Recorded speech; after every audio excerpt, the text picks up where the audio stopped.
should probably be on, shouldn't it? Sorry. For the Bill Harris Pavilion, Oakwood Park Recreation Ground, Oakwood Avenue, Otterbourne.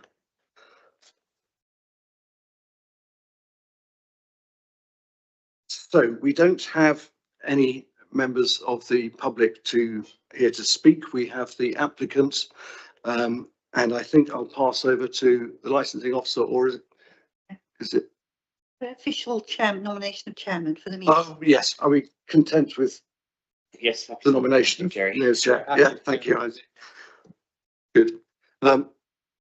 Laura, am I passing over to you to run through the application and the report, please? Or Licensing or to Nick? Yes. Yeah, thank you. So this application relates to an application for the grant of a new club premises certificate under section 71 of the Licensing Act 2003 by Sporting Wessex Sports Club for Bill Harris Pavilion, Oakwood Park Recreation Ground, Otterbourne. A club premises certificate is required by any qualifying club that undertakes qualifying club activities as defined in Part 4 of the Licensing Act 2003. Licensable activities cannot be provided to the general public under this authorisation. The premises for the club is a sports pavilion in a recreation ground consisting of changing rooms, a reception area, a small kitchen and an adjoining bar. Alcohol is to be purchased from the bar and consumed in the reception area or on an outside patio area in front of the pavilion but back from the pitch. The application seeks to provide licensable activities as follows: supply of alcohol for consumption on the premises only from 1800 to 2200 Monday to Thursday, 1800 to 2300 on Friday, and 1300 to 2300 on Saturday. The applicant has stated that the later hours applied for on the licence are for club meetings and events, e.g. awards nights, AGM and trophy celebrations. 4 representations from other persons have been received in relation to the prevention of crime and disorder, public safety and the prevention of public nuisance licensing objectives. Copies of the representations can be found at Appendix 2. Only some parts of the representations are relevant considerations under the Licensing Act 2003, and these have been highlighted in italics. The subcommittee must consider the impact of providing licensable activities, in particular, any likelihood of crime and disorder and public nuisance arising, and the safety of the members and guests attending for those purposes, with a view to the promotion of the licensing objectives. No representations were received from any responsible authority. There are conditions set out in section 5 of the report, which were offered as part of the operating schedule in the application for members to consider. Should the subcommittee be minded to grant the application, members may also wish to consider adding additional conditions which are appropriate to the premises and necessary and proportionate to promoting the licensing objectives. This may also be the case as a result of a hearing because of the representations received. In this case, conditions could include the requirement for staff training in alcohol sales and maintaining a refusals log. However, there should be a discussion during the hearing so that the applicants have an opportunity to respond and explain how other conditions may affect their business operation. Thank you. Thank you, Nick. Just to reiterate those 4 criteria in the Licensing Act, we're looking at prevention of crime and disorder, public safety, prevention of public nuisance and protection of children. In that context, does anybody have any questions for Nick as the licensing officer? No? Okay, thank you. Laura, do you want to go through, given that we haven't got any representation in the room, we have received 3, okay, well, in which case The applicant would like to set out their case. Thank you. My name is Martin Anderson. I'm chairman of Sporting Wessex Sports Club. I formed the club 23 years ago. I'll just introduce my wife here, Claire, who's here for my ears. I have difficulty with hearing and can't always understand what people are saying, so she's here to be my ears. Thank you, Claire. I have to say it's quite upsetting to hear to read some of the representations of how people are seeing my club. In 23 years that we've been running, we've never been involved in any of the antisocial behaviour that's been highlighted by the residents.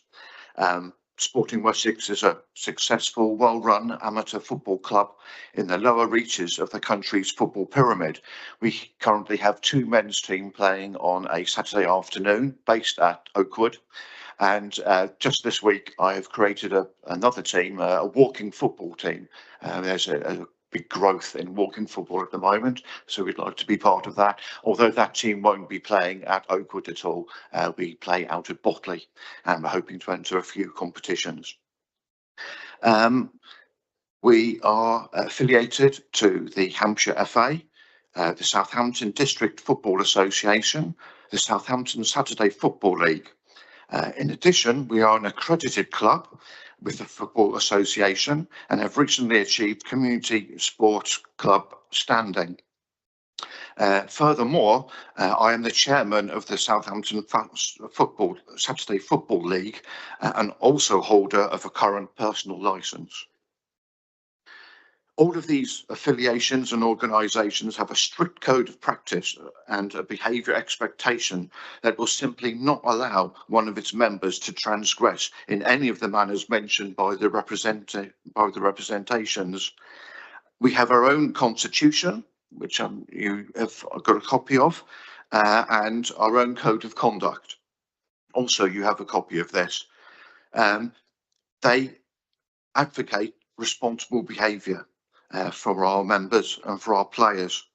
If our application is accepted, there will be further changes to our constitution and code of practice to specifically mention the antisocial behaviour highlighted by the representations, and also in our application, namely there'll be a new section added, conduct for club members, which would be in particular talking about dispersal, responsible dispersal, quiet, with view to any of the neighbouring residents, particularly when it gets to unsociable hours, if we are ever there at that time.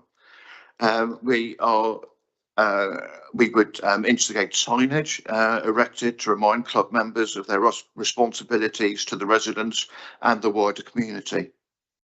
I have researched bar staff training for dealing with underage drinking and antisocial behaviour, and I have certain forms, rules which will be going up in the bar for the bar staff to be familiar with. I have forms for basically to say that they have read and are aware of their responsibilities as bar staff.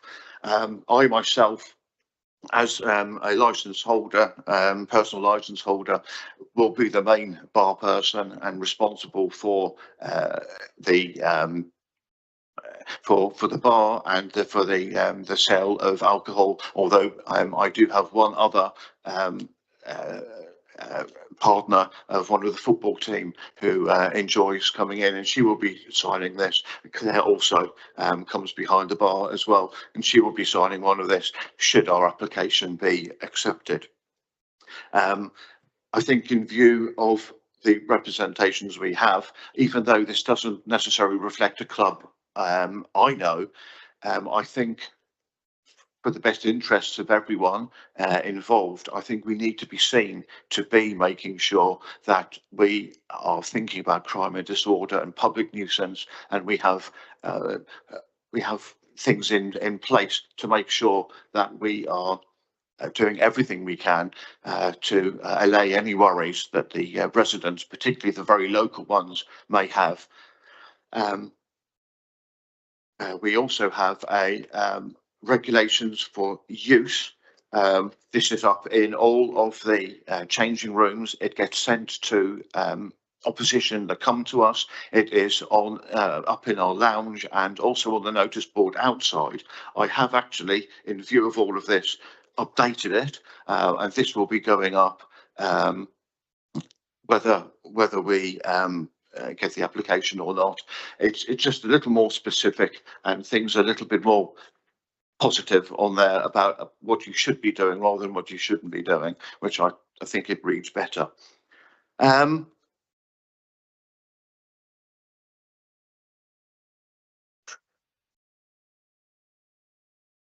Yes, all our footballers are 18 and over. That's a strict policy we have in place. The rules for having under 18s in the football are very different, with welfare and safeguarding officers needed, and that was something as a club we have decided that we're not going to be part of. It's a great drain of resources, and you'd need different changing room facilities and so on, and so we don't do that. So we are confident that any of our members are going to be 18. So that is one. We have that's the form they fill in. One of the particulars we ask for is for photo ID. This is the form that everyone fills in to become a member. This is the non-players form. I already have all the particulars of our players, as they have to be registered to play for us, and they all have to be 18. So in terms of underage drinking, I'm very confident that we have that covered. However, that is part of the training and the responsibility of anyone who goes behind the bar, and we will be making sure that we make sure that people are showing their membership card if they're not known. And if they haven't got a card to show, then they have no right being in the club. So again, we hope that we have that covered. Moving on from that, I think it is quite important and should be noted that not one of the professional organisations, including the police and child protection team, actually deemed our application worthy of representation. And we have none of the public have either come in to state their case either beyond what they have entered in writing. And probably even more telling, we have the backing of the Otterbourne Parish Council, who wrote into our lease that we were permitted to apply for a club licence. As you know, there's a big difference between a club licence and a premises licence, and it's the club licence we're going for, so we will not be having people just dropping in for a drink. I thank Otterbourne Parish Council for their support in this. Well, we are a family club, with the first team particularly bringing a collection of pushchairs, prams, toddlers, partners, friends and family members to our home matches, where they enjoy our facilities and disappear over the far side of the park to the play area. When the game is finished, the footballers want to enjoy their families and enjoy the camaraderie of their teammates over a drink or two. As most are driving, this is all it can be. As well as building team spirit, this would bring in much needed revenue to the club. Not a lot, but perhaps enough to cover the running costs. This would not be possible by moving on to one of the local pubs, with families not wanting to relocate to another site. They would just disappear off, and again, that chance of team spirit would be gone, and that's what the bar offers us as a club. In most cases, I'd see players drifting away by 6-ish, which is a couple of hours after the final whistle, as they contemplate their Saturday night. as Nick said earlier, the reason for the extended hours beyond the match is to cover us for special events, AGMs, SGMs, awards, possible celebrations. We might win something. Having the licence in place gives us the freedom to arrange events without the expense and time-consuming process of applying each time we have something in mind. We believe our application to be considered and an appropriate request that rather than bringing public nuisance will enhance the community of Otterbourne. Thank you for your time. Thank you very much, Mr. Anderson. First of all, do we have any questions on what we've heard? I just have a question, if you don't mind. Okay. I'd just like to know, just to understand a little bit more about like how a Saturday works. So you've got two teams. What sort of time do you run concurrent matches, or is one like home, one away? If you can just talk me through sort of how a typical Saturday works, just to give me a picture of what it looks like. Yeah, they both have their home ground at Oakwood, and they alternate. So there's never two games on at once, and there's only one pitch there. So basically, the management team turn up sometime mid-morning. I turn up if we feel there's a pitch inspection needed for weather, and they slowly get things ready, and they put the advertising banners out, they put the goals out, the nets. I turn up sometime about midday and get the bar and the interior ready, and then the players start arriving. They change after a little social gathering before the game, go out, play the game, come back, and at the moment they just kind of drift off. There's nothing really to keep them at the club, but we're hoping by being able to sell some beers for them, we can start to generate some team spirit there. I hope that answers. Yes, thank you. I just wondered how it works with the two teams and the sort of schedules of the day. I've just got one other question as well, Chair, if you don't mind. Regarding the car park, there was a couple of issues, or the public have raised about the opening and closing of the car park. If you were to have a sort of, I think it's 6 o'clock in the winter, it's closed. How do you? Is there an arrangement in place for you to be able to sort of unlock it and obviously make use of the car park rather than neighbouring streets if there was to be a Christmas event or something during the winter months? That's a fair question. But I have got myself onto the rota of the people who go and lock up. I have a key, and I'm able to open and close the barrier. And so yes, we have that in mind. If there was a special occasion, I would have a key, and I'd be the responsible member to lock up afterwards. Well, no, you've answered my question. I was curious about how the gate locking rota would work, and you guys wouldn't find themselves locked in, but clearly that's not going to happen.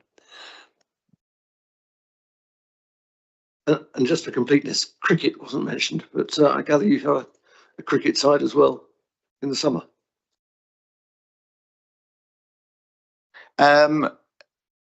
Yes, the cricket we have is walking cricket. It's very different. It's not like the 11 side hard ball, and there's no cricket.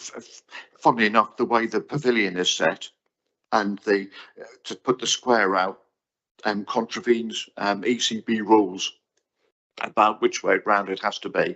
I don't make the rules, so there is no and has never been actual cricket pitch at Oakwood, which I was very surprised by, but that's the case. What I've done is just mow a strip and put a couple of white lines either side, plastic stumps, and when my walking cricket stops for the summer, we play at Fleming Park in Eastleigh. We play there, so it's very low impact. There's about 6 of us, but walking cricket it is. Okay, so I suppose what I'm getting at really is there's activity there through the year. It's not just the football season as such. Sorry, that hasn't come through. There's activity during the summer, not just during the winter. Oh, yes. Yes, that's right. Yes, yes.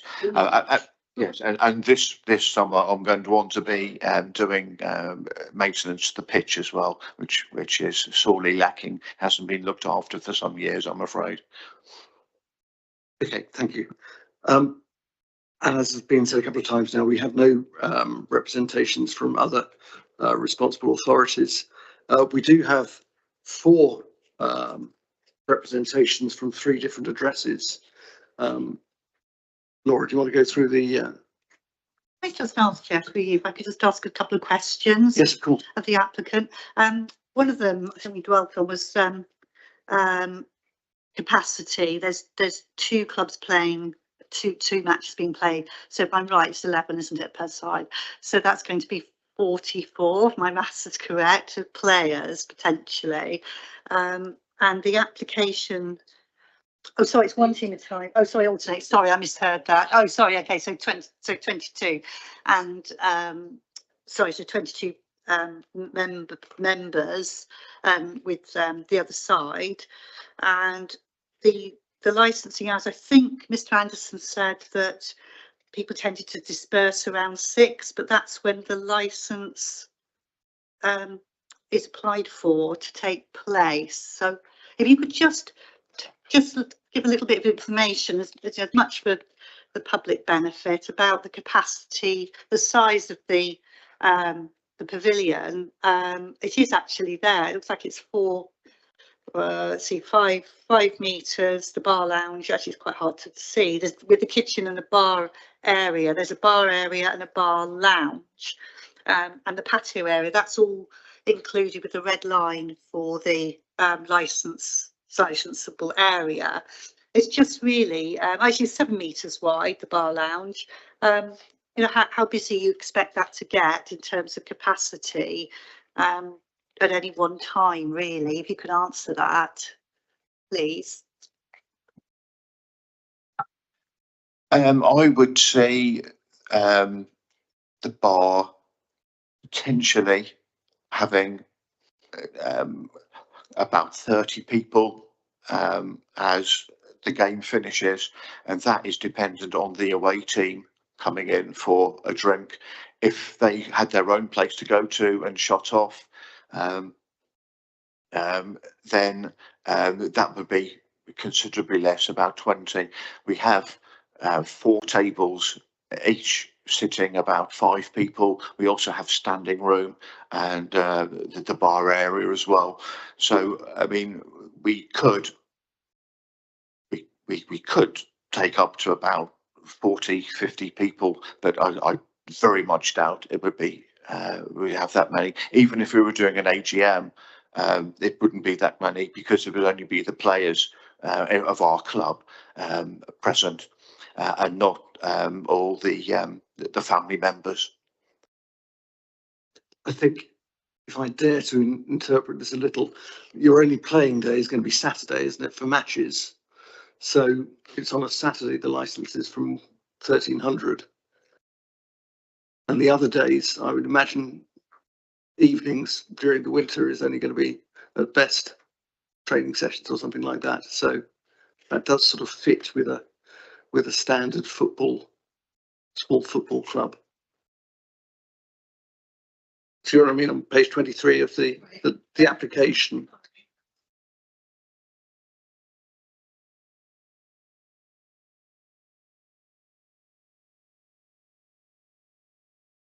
So I think that's a reasonable fit with.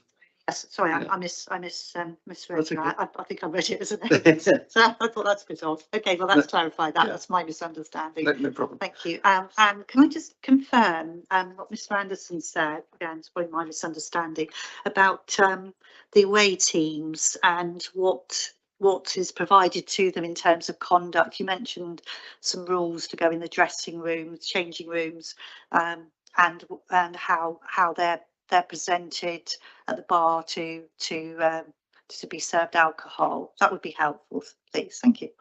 Okay, this gets sent to all away teams, and it is shared with away teams before they come.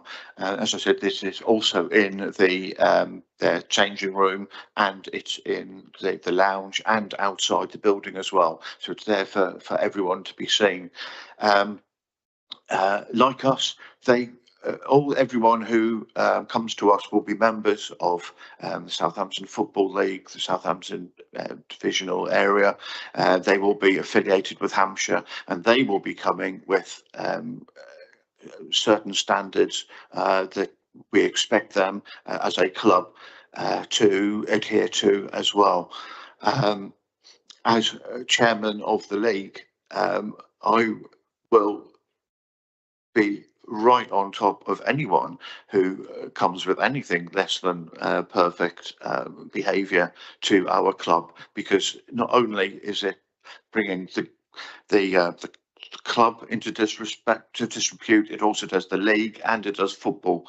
And you know, I as chairman have trying to uphold all of these things. If members could probably see a copy of that when they retire, that would be helpful if you got a copy there for them, please. Yes, of those. Yes, please. Of the what you have in the changing room. Yes, that would be helpful. If we can have it for when members retire. We'll take it when we retire. Yeah, thank you. Yeah, thank you. Thank you. The old one, and that's the Thank you. Thank you, Mr. Anderson. Okay. Chairman, just in case we have viewers online, is it worth you reading out the documents that you've accepted as part of your decision? Yes, if I can see precisely what they are. Think about reading those out at the same time as the representations.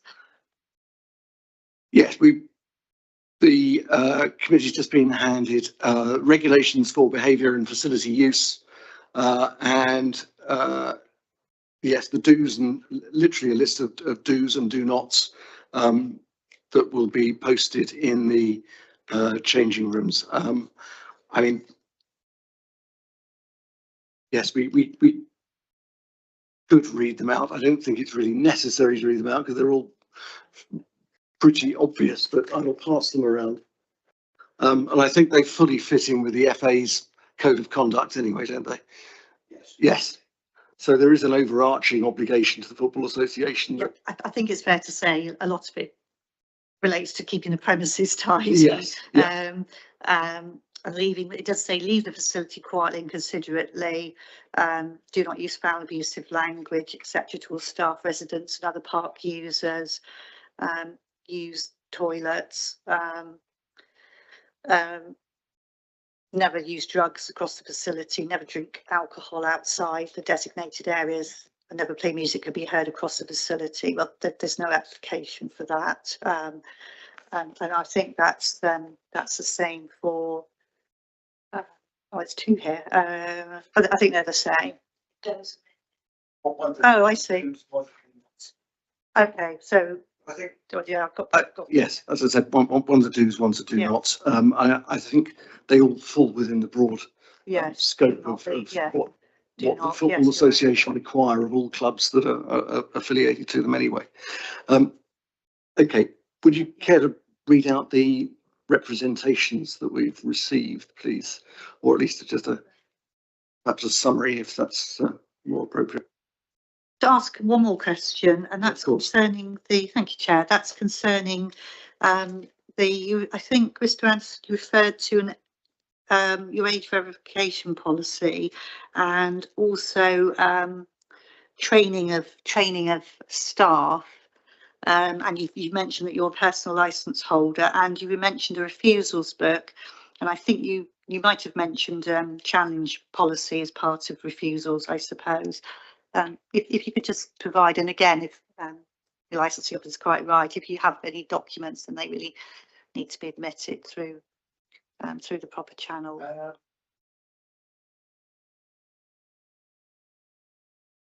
I think if I could just.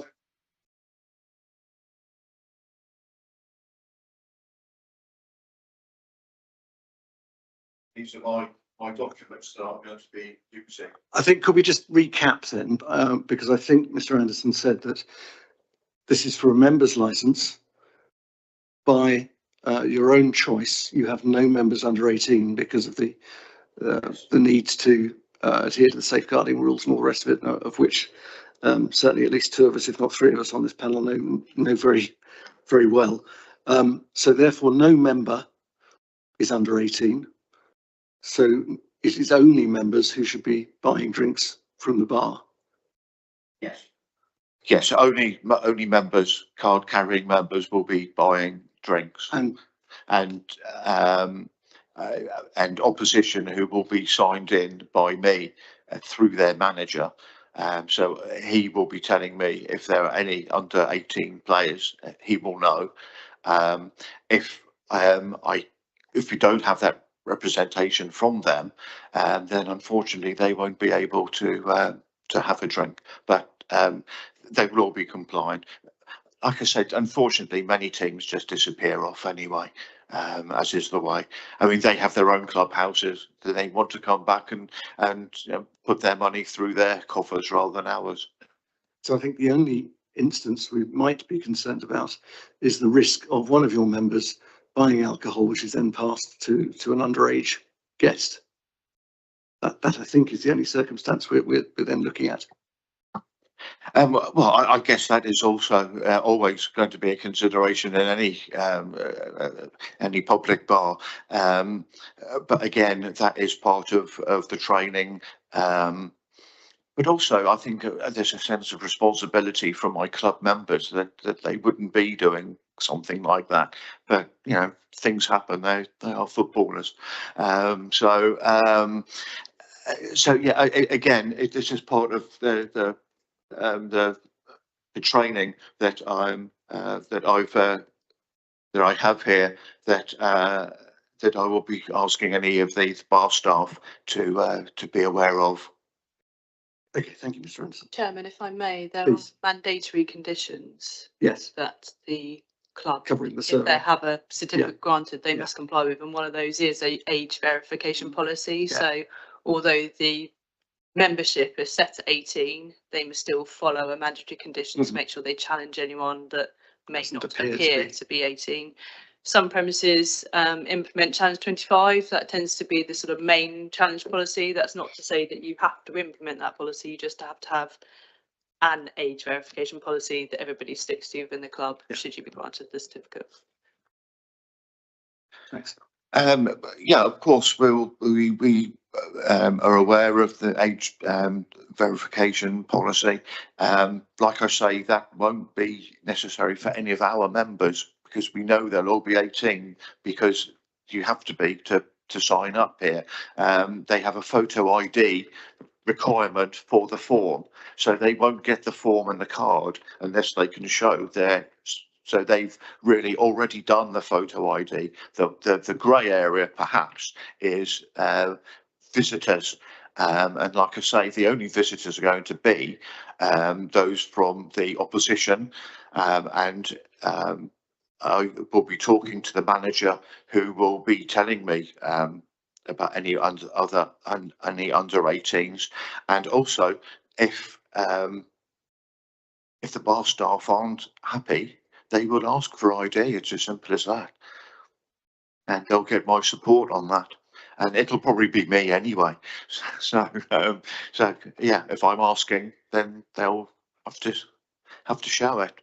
But yeah, I mean, the last thing we want is to become, you know, to get into trouble for someone trying to push things where they shouldn't. Okay, thank you. Right. Do we want to get on to the representations, please? I think because we have 4 representations that have been accepted, and these are in the agenda pack. None of those persons are present today, Chair. So I think it might be just in the interest of transparency, be right just to read those out, and I will indicate. Yes, please. Italics, where the italics are, that the licensing officer has highlighted as being relevant. But I think it's right that I read out the entire representation. So the first one is from Mr. Reynolds, received 29th of October. I'm a resident of Otterbourne and object to the application for a licence at the Bill Harris Pavilion at Oakwood Park in Otterbourne.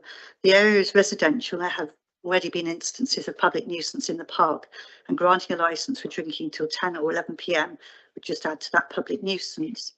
There's insufficient parking at the pavilion for people, meaning that they will park outside people's houses, and then, and this is where the italics begin, when they leave at 10 or 11, there will be lots of noise adding to the public nuisance. The area has a mix of young families and older people. Neither want to be woken up by the sound of young people getting into their cars at that time. End of italics. The park is locked at 6 p.m. on winter evenings to prevent people using the car park and park area specifically to avoid disorder. Granting an alcohol licence will negate that. In the area there are several public houses, and one is only 800 metres from the pavilion. There are 2 further public houses in Otterbourne that could be used by people who may want to continue consuming alcohol after the football game. I think there may also be a consideration for people who may drink and drive. In addition, the people using the facility are not local to Otterbourne. Maybe they should use the facility close to where they live. And then we have Mr. Sharp, actually Mrs. Gender neutral, Chris Sharp. I'm writing to formally object to the application for the sale of alcohol that the premises applied. The objection is based on the following objectives. 1, prevention of crime and disorder. Oakwood Park is an open access public space. Alcohol consumption here could lead to increased antisocial behaviour, especially during late hours. The application proposes sales until 11 p.m. on weekends. The park lacks physical boundaries, making it difficult to control alcohol consumption beyond the pavilion. In italics, there have been previous issues with noise and loitering, which this would exacerbate. 2, public safety. That's end of italics. Public safety. The pavilion is adjacent to a children's playground, playing fields, and an MUGA, which I understand is a multi-use games area. Alcohol consumption in this setting increases the risk of accidents and unsafe interactions. The site lacks crowd control infrastructure and clear separation between family areas and licensed premises. 3, prevention of public nuisance. Pavilion is surrounded by residential housing on Oakwood Avenue and nearby roads. In italics, noise from gatherings, amplified music and late night dispersal could disturb residents.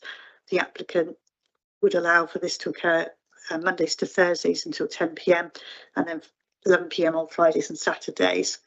Close italics. There is no dispersal policy or litter control. For protection of children from harm, the children's playground is within metres of the pavilion. Open italics. Children may be exposed to intoxicated individuals, foul language and unsafe behaviour. Close italics. I'm concerned about safeguarding measures or age verification protocols, especially given the number of teenagers that use the park. Additional context, the pavilion is used by football clubs and other community groups. In 2019, a similar application received nearly 20 objections. The park is designated as a family-friendly space by Otterbourne Parish Council. In conclusion, based on the above, I urge Winchester City Council to reject this application. The best. Kate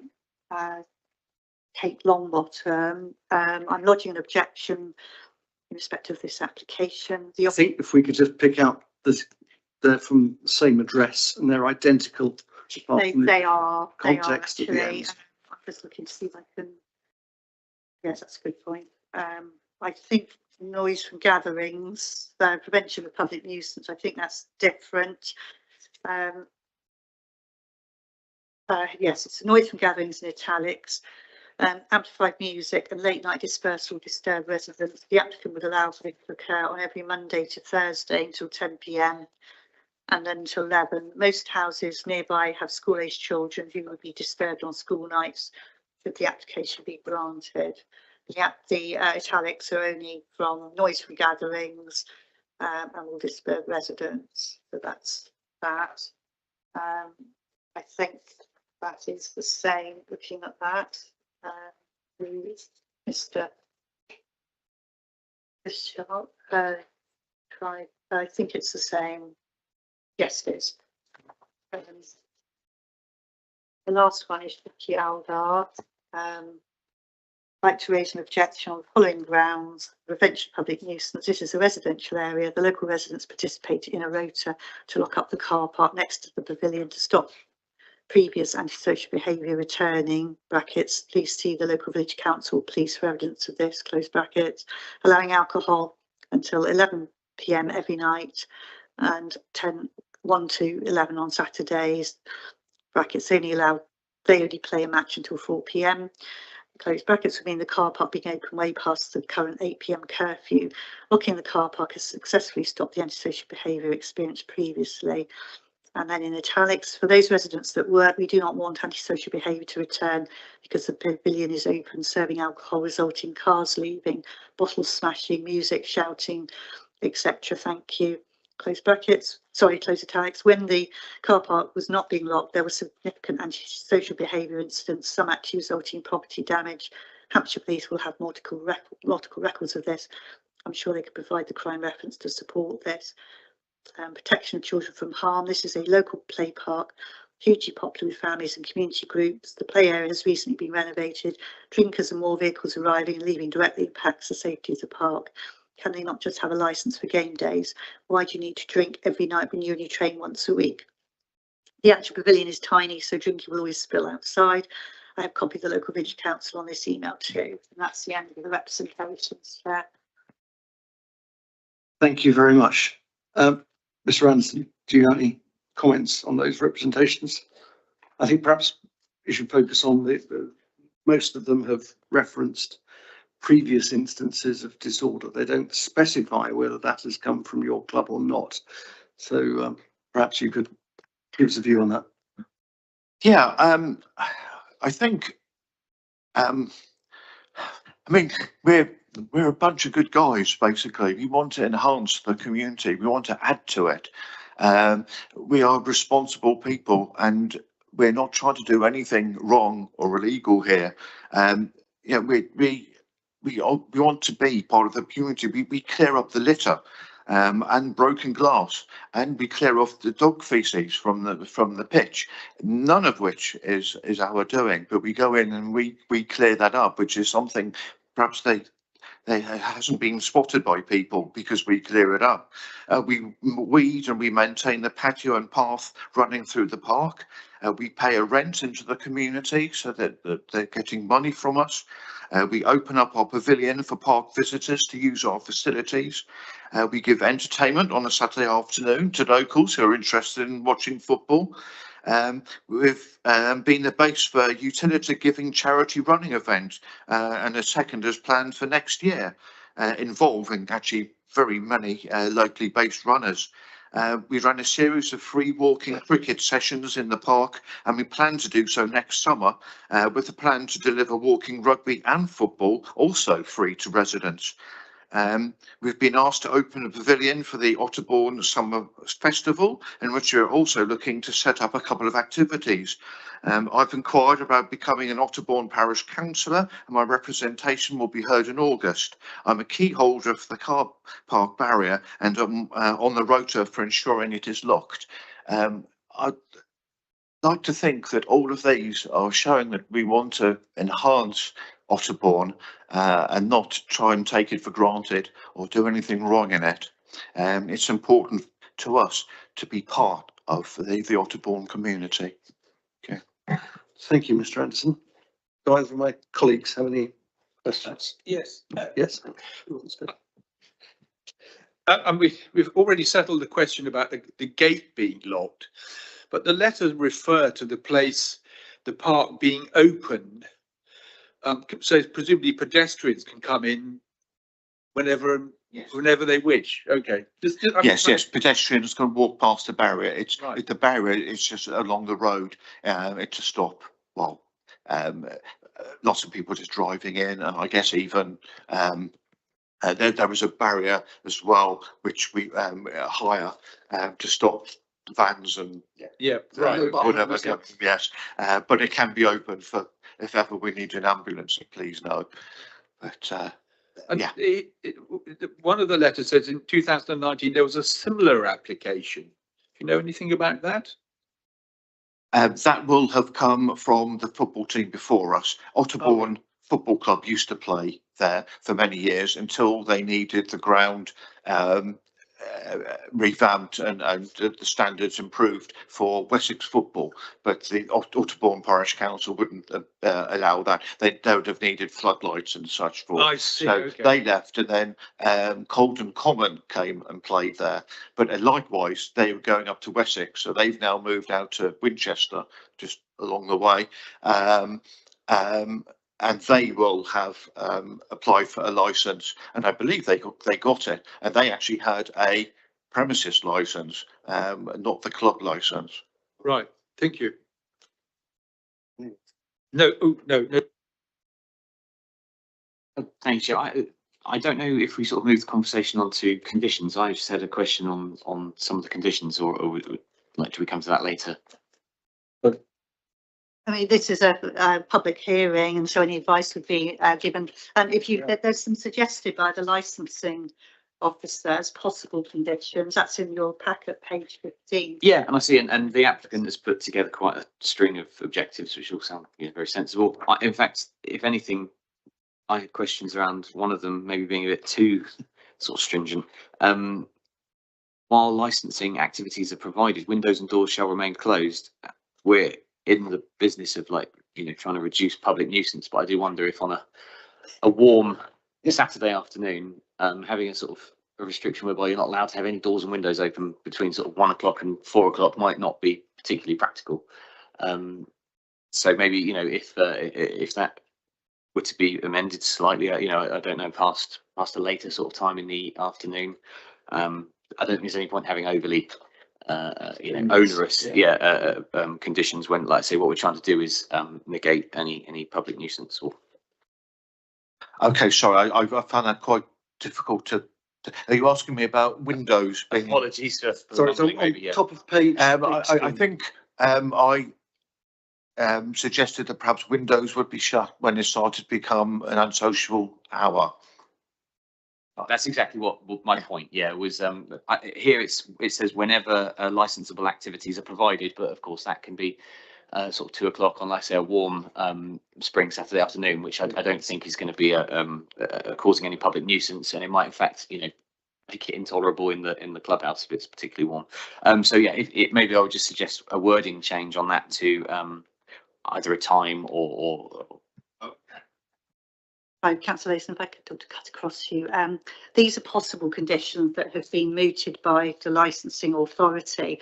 Obviously, the guidance tells us that conditions should be tailored to appropriate premises. There shouldn't be a standard set of conditions. Yes, they do have to be appropriate. And as I say, they've got to address licensing objectives, which that would, but they need to be tailored to the premises. So that's perhaps something we can discuss when we're in with you and we retire. But that advice will come back. So public just for sector. clarity, we've got the mandatory conditions, which are pages 13, 14, and the top of 15, and then we have some possible conditions proposed by the licensing officer that we can review, as you say, when we retire shortly. Correct. Yeah, and I think that's a particularly good point you've picked up on, Councillor Latham, where we might need to finesse that ourselves. Chair, just Yes, to please. say the conditions have been taken from the operating schedule. They're not proposed by the licensing officer by us. They are in the operating schedule as provided by the applicant, and we may have changed the wording slightly just to make them as enforceable Sure. conditions. It's within our gift to either. Yes, if you accept think them they or can be not, amended or amend them. in the Yes. appropriate case. Then Yes, thank you. Any other questions at this stage? In which case, we will now retire. In fact, it's a bit back to front. We will ask you to retire while we consider the application further, and then we'll Thank you very much for your time. But thank you for coming this morning.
Welcome back. Thank you. Right, I will now read the formality of the piece here. In reaching its decision, the subcommittee has carefully considered the application and the representations made by the neighbours, and we've heard your evidence given today. We've taken into account the Council's statement of licensing policy, the public sector equality duty, the Home Office guidance issued under Section 182 of the Licensing Act 2003, the duties under the Crime and Disorder Act 1998, and the rights set out in the Human Rights Act 1998. The subcommittee has concluded that the premises licence, or rather the members licence, can be granted. We would like to look at two of the conditions that you proposed on it and suggest amendments to them. So on page 16 in our pack, you proposed a condition PN1 that whilst licensable activities are provided, windows and doors shall remain closed. We thought it might be considered by your members a little unreasonable in high summer to keep all the windows closed during a Saturday afternoon when the temperature outside is up in the upper 30s. So we would propose that that condition should read, well, whilst licensable activities are provided, windows and doors shall remain closed after 2100, so after 9 o'clock in the evening, if you would agree to that. And on PC1, we'll just add a word maintain in there, so the club shall maintain and enforce a strict policy that members shall be over 18 years old, and that just makes it a sort of catch-all there. But if you're agreeable to those changes on the conditions, then you will be formally notified of that decision in writing shortly, which, as you were told before, that will be the formal grant of the licence. But that is our decision here this morning. And thank you very much for Thank you, Chair. Can I just add that I just have to summarise the legal advice that was please. given. I'm obliged to do that in open form and for the purposes of the recording. I advise members that conditions under the guidance, the 182, Section 182 guidance, have to be tailored to the premises in question. They have to be appropriate. We also discussed the representations made and the way that the members gave to those, and the fact that the persons who made representations weren't here to clarify or amplify their reasons, or in fact say which they felt accorded more weight in the circumstances. So they had to take those at the value as written and read out, and they have taken those into account. We also discussed that licensing regime is meant to allow businesses to trade and commence trade, and it's a light touch in that sense. But obviously, anyone who believes that the licensing objectives are have been breached or are not being properly implemented, they may come back with an application for a review hearing. So that is the way that members would, having heard what they've heard today from the applicant, they do consider that this is going to be a well-run premises, club premises licence. In view of the applicant's background, they've taken that into consideration, and feel that for that reason, and also the possible conditions offered by the licensing officer, that they've been covered by the club in its approach. But obviously, if there was anything that made any responsible authority think that it wasn't a proper the licensing objectives won't be promoted, or any other person, then, as I said, there is the members are satisfied that the review process can deal with that. Okay, I think that's the fair summary, Chair. So that is it. Thank you very much indeed.